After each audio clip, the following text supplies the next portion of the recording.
Okay, this is Chapter 7 of the ATI Mental Health book, Psychoanalysis, Psychotherapy, and Behavioral Therapies.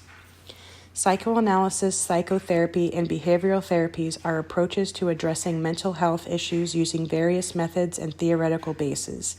Nursing responsibilities can vary based on the type of therapy. Often the nurse will not be performing the therapy, but rather collecting initial assessment data, recognizing the client's need for therapy, evaluating manifestation and treatment progression, or even advocating for the client's right to treatment.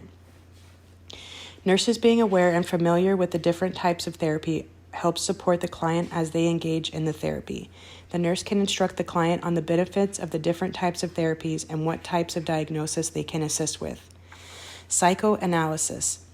Classical psychoanalysis is a therapeutic process of assessing unconscious thoughts and feelings and resolving conflict by talking to a psychoanalyst. Clients attend many sessions over the course of months to years. Due to the length of psychoanalytic therapy and health insurance constraints, classical psychoanalysis is unlikely to be the sole therapy of choice. Psychoanalysis was first developed by Sigmund Freud to resolve internal conflicts, which he contended always occurs from early childhood experiences. Psychoanalysis, as developed by Freud, is seldom used today. Past relationships are common focus for therapy and to uncover unconscious conflicts. Transference, which includes feelings that the client has developed towards the therapist in relation to similar feelings towards significant persons in the client's early childhood. Countertransference, this unconscious feelings that the healthcare worker has towards the client. The client can remind them of a person from their past in a positive or negative manner. Therapeutic tools, free association, which is the spontaneous, uncensored verbalization of whatever comes to a client's mind. Dream analysis and interpretation, believed by Freud to be urges and impulses of the unconscious mind that played out through the dreams of clients. Use of defense mechanisms. Psychotherapy involves more verbal therapist-to-client interaction than classic psychoanalysis. The client and the therapist develop a trusting relationship to explore the client's problems. Psychodynamic psychotherapy employs the same tools as psychoanalysis, but it focuses more on the client's present state rather than their early life. This type of therapy tends to last longer than other treatments approaches. Interpersonal psychotherapy, or IPT, assists clients in addressing specific problems. It can improve interpersonal relationships, communication, role relationship, and bereavement. The premise with interpersonal therapy is that many mental health disorders are influenced by interpersonal interactions and the social context. The goal is to improve interpersonal and social functioning, which will reduce the psychiatric manifestations. Cognitive therapy is based on the cognitive model, which focuses on individual thoughts and behaviors to solve current problems. The belief is that the thoughts come before feelings and actions. It treats depression, anxiety, eating disorders, and other issues that can improve by changing a client's attitude towards life experiences. Behavioral therapy. In protest to Freud's psychoanalytic theory, behavioral theorists Pavlov, Watson, and Skinner felt that changing behavior was the key to treating issues, anxiety, or depressive disorders. Behavioral therapy is based on the theory that behavior is learned and has consequences. Abnormal behavior results from an attempt to avoid painful feelings. Changing abnormal or maladaptive behavior can occur without the need for insight into the underlying cause of the behavior. Behavioral therapies teach clients ways to decrease anxiety or avoidant behavior and give clients an opportunity to practice techniques. Behavioral therapy teaches activities to help the client reduce anxious and avoidant behavior like relaxation training and modeling. Behavioral therapy has been used successfully to treat clients who have phobias, substance use, or addictive disorders and other issues. Eye movement desensitization reprocessing, EMDR, is a focused approach that encourages the client to reconnect traumatizing memories and emotions in a safe, structured environment that allows the client to reprocess their emotions and feelings through the use of adaptive defense mechanisms. EMDR is effective in treating anxiety and trauma-related disorders. Cognitive behavioral therapy uses both cognitive and behavioral approaches to assist a client with anxiety management. This therapy takes into account what clients think influences their feelings and behaviors. Dialectical behavior therapy is a cognitive behavioral therapy for clients who have a personality disorder and exhibit self-injurious behavior. This therapy focuses on gradual behavior changes and provides acceptance and validation for these clients. Use of cognitive therapy. Cognitive reframing, changing cognitive distortions can decrease anxiety. Cognitive reframing assists clients to identify negative thoughts that produce anxiety, examine the cause, and develop supportive ideas that replace negative self-talk. For example, a client who has a depressive disorder might say they are a bad person or has never done anything good in their life. Through therapy, this client can change their thinking to realize that they might have made some bad choices, but that they are not a bad person.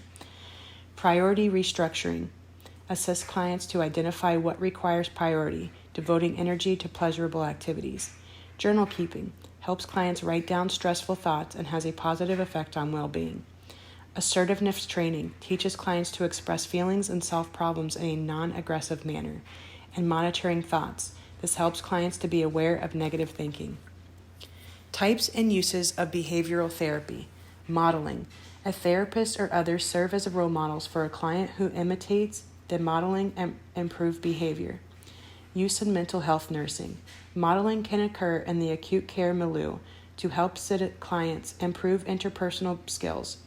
The therapist demonstrates appropriate behavior in a stressful situation with a goal of having the client imitate the behavior. Operant conditioning. The client receives positive rewards for positive behavior. This is positive reinforcement. Use in mental health nursing. As an example, a client receives tokens for good behavior and he can exchange them for a privilege or other items. Systematic desensitization. This therapy is the planned, progressive, or graduated exposure to anxiety-provoking stimuli in real-life situations or by imagining events that cause anxiety. During exposure, the client uses relaxation techniques to suppress anxiety response. Use in mental health nursing. Systematic desensitization begins with the client mastering relaxation techniques. Then, the client is exposed to increasing levels of the anxiety-producing stimulus, either imagined or real, and uses relaxation to overcome anxiety. The client is then able to tolerate a greater and greater level of the stimulus until anxiety no longer interferes with functioning, used to assist clients who have phobias that are anxiety-producing. Aversion therapy. This is pairing of a maladaptive behavior with a punishment or unpleasant stimuli to promote a change in the behavior. Use in mental health nursing. A therapist or treatment team can use unpleasant stimuli or bitter taste, mild electric shock as a punishment for behavior such as alcohol use disorder, violence, self-mutilation, and thumb sucking. With aversion therapy, ongoing supervision and evaluation is essential for those administering the aversion therapy. Meditation, guided imagery, diaphragmatic breathing, muscle relaxation, and biofeedback. This therapy uses various techniques to control pain, tension, and anxiety. Use in mental health nursing. A nurse can teach diaphragmatic breathing to a client having a panic attack or to a female client in labor. Other techniques. Flooding. Exposing a client while the company of a therapist to do a great deal of an undesirable stimulus in an attempt to turn off the anxiety response. Response prevention. Preventing a client from performing a compulsive behavior with the intent that anxiety will diminish. Thought stopping.